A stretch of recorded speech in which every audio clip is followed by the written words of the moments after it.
Okay, so for part A, I started by doing pants, and with P, I said that the sample parameter of interest was the percent of vaccine-eligible people who received the flu vaccine. Then for A, for my assumptions, I said that we should assume more than 23,500 vaccine-eligible people are in the world, and obviously there are. And we had to do that because we had to make sure it wasn't too big.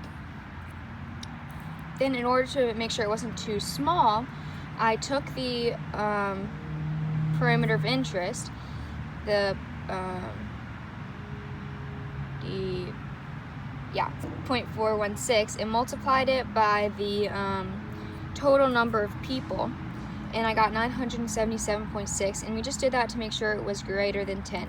And then I did that for the Q also, and both of them were, so we can continue. Then for N, I listed my equation. It was the parameter plus or minus the z-score square root of P times Q divided by N.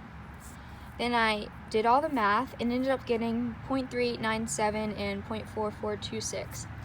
And this ended up telling us that we are 99% confident that the true percentage of vaccine-eligible people who receive the flu vaccine is in between 38.97% and 44.26%, which does not include 45%. Therefore, it is not true that 45% of vaccine-eligible people got their flu shot.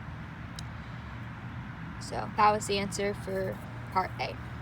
Then for part B, we're trying to find N, and we know all the other parts, and we set it equal to, less than or equal to 0.02, because we want a margin of error less than 0.02.